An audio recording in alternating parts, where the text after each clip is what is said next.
క్యాలెండర్లో తేదీలు మారుతున్నాయి, నెలలు మారుతున్నాయి, ఇప్పుడు సంవత్సరం కూడా మారబోతోంది. కానీ తెలంగాణ బీజేపీకి కొత్త సారథి ఎవరు అనే విషయంలో మాత్రం క్లారిటీ రాలేదు. అయితే ఈ విషయంలో తాజా అప్డేట్ ఒకటి పొలిటికల్ గా ఆసక్తి రేపుతోంది. ఇంతకీ అధ్యక్ష రేస్లో ఆ లేటెస్ట్ ముచ్చటేంటి? కొత్త ఏడాదైనా కొత్త సారథి వస్తారా? రేస్ నుంచి ఒక్కో పేరు తగ్గుతోందా? బీజేపీ అధ్యక్ష పోటీలో మిగిలింది ఇద్దరేనా? సంక్రాంతి తర్వాత ఫైనల్ చేస్తారా? తెలంగాణ కమల సారథి ఎవరనే అంశం కొత్త సంవత్సరంలోనే కొలిక్కొచ్చేలా ఉంది. పార్టీ సంస్థాగత ఎన్నికల్ని ఒక్కొక్కటిగా పూర్తి చేసుకుంటున్న బీజేపీ రాష్ట్ర అధ్యక్ష ఎంపిక వైపు వడివడిగా అడుగులు వేస్తోంది. దీంతో రాష్ట్ర పార్టీకి కాబోయే చీఫ్ ఎవరనే విషయంలో ఉత్కంఠ పెరిగిపోతోంది. అయితే జరుగుతున్న ఎన్నికల ప్రాసెస్ లో భాగంగా ఇన్నాళ్లు అధ్యక్ష రేసులో వినిపించిన పేర్లు ఒక్కొక్కటిగా సైడ్ అవుతూ ఉండడం ఆసక్తి రేపుతోంది. ఓఎస్ఎస్ ఫర్టిలిటీలో టెస్ట్, ట్రీట్మెంట్స్, థెరపీస్ అన్ని scientifically design in the good hands of science. Mummy daddy అవ్వాలంటే ఓఎస్ఎస్ కి కాల్ చేయండి. కేంద్ర మంత్రిగా, రాష్ట్ర పార్టీ అధ్యక్షుడిగా ఒకేసారి 2 కీలక బాధ్యతలు మోస్తున్న కిషన్ రెడ్డికి పని భారం తగ్గించేందుకు తీవ్రంగానే కృషి చేస్తోంది బీజేపీ హైకమాండ్. అందులో భాగంగానే సభ్యత్వ నమోదు తర్వాత సంస్థాగత ఎన్నికలపై ఫోకస్ పెట్టింది. బూత్ కమిటీ అధ్యక్షులతో మొదలెట్టి ఇప్పుడు రాష్ట్ర అధ్యక్షుడి ఎన్నిక వైపు దూసుకువెళ్తోంది. అయితే రాష్ట్ర అధ్యక్ష పగ్గాలు చేపట్టాలని చాలా మంది నేతలే ఉవ్విళ్లూడుతూ ఉండడం పార్టీ పెద్దలకు తలనొప్పిగా మారింది. అందుకే దీనికి ఓ నామినేషన్ ప్రక్రియను ఏర్పాటు చేసింది.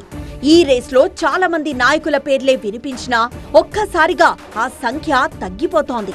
5-6 నాయకుల పేర్లు ప్రచారంలో ఉండగా ఇప్పుడు ఆ సంఖ్య 2కు తగ్గిపోయిందట. రాష్ట్ర బీజేపీ అధ్యక్ష రేసులో మొదటి నుంచి ఎంపీలు ఈటెల రాజేందర్, ధర్మపురి అరవింద్, రఘునందన్లతో పాటు కేంద్ర మంత్రి బండి సంజయ్ పేరు కూడా వినిపించింది. వీరికి తోడు మాజీ ఎమ్మెల్సీ రామచంద్రరావు, మాజీ ఎమ్మెల్యే చింతల రామచంద్రారెడ్డిలు సైతం తాము కూడా రేసులో ఉన్నట్లు హింట్ ఇచ్చారు. మొదటి నుంచి ఆర్గనైజేషన్ ను నమ్ముకున్న తమకు కూడా అవకాశం ఉంటుందని భావించిన ఈ ఇద్దరు మాజీల పేర్లు కూడా ఇప్పుడు రేసు నుంచి సైడ్ అయినట్లే కనిపిస్తోంది. అయితే వారు మాత్రం చివరి దాకా ఏదైనా జరగచ్చు అనే ఆశతో ఉన్నారట. ఇక అధ్యక్ష పదవి చేపట్టే ఉద్దేశం తనకు లేదంటూ స్వయంగా ప్రకటించిన బండి సంజయ్ ఈ రేస్ నుంచి తప్పుకున్నారు. రఘునందన్ సైతం ఈ రేస్ నుంచి సైడ్ అయినట్లేనని టాక్ వినిపిస్తున్నా ఆయన కూడా ఆశలు వదులుకోలేదు. ఎంపీ డీకే అరుణ పేరును కూడా అధ్యక్ష స్థానానికి అధిష్టానం పరిశీలిస్తోందన్న ఊహాగానాలు వినిపిస్తున్నాయి. ఎమ్మెల్యేలు పాయల్ శంకర్, వెంకటరమణారెడ్డి కూడా స్టేట్ ప్రెసిడెంట్ పోస్టుపై ఆశలు పెట్టుకున్నట్లు సమాచారం. మహారాష్ట్ర ఎన్నికల్లో అఖండ విజయం తర్వాత సౌత్ పై ఫోకస్ పెట్టిన బీజేపీ హైకమాండ్ త్వరలోనే తెలంగాణ పార్టీ అధ్యక్షుడి ఎంపికను కూడా పూర్తి చేయబోతున్నట్లు తెలుస్తోంది. ఇటీవలే బీజేపీ రాష్ట్ర నేతలతో ప్రత్యేకంగా భేటీ అయిన ప్రధాని మోదీ రాష్ట్రంలో పార్టీని అధికారంలోకి తెచ్చేందుకు కలిసికట్టుగా పనిచేయాలని సూచించారు.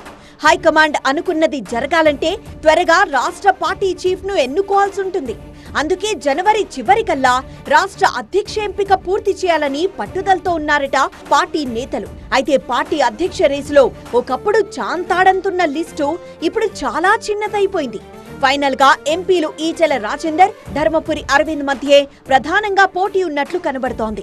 ఈ ప్రక్రియ చివరి దశకు చేరుకుంటున్న తరుణంలో ఇద్దరు ఎంపీలు అధిష్టానం మన్ననలు పొందేందుకు ఎవరి స్టైల్లో వారు ప్రయత్నిస్తున్నారు. మరి తెలంగాణ బీజేపీకి కొత్త బాస్ గా ఎవరు ఎన్నికవుతారనే సస్పెన్స్ కు త్వరలోనే తెరపడుతుందన్నమాట.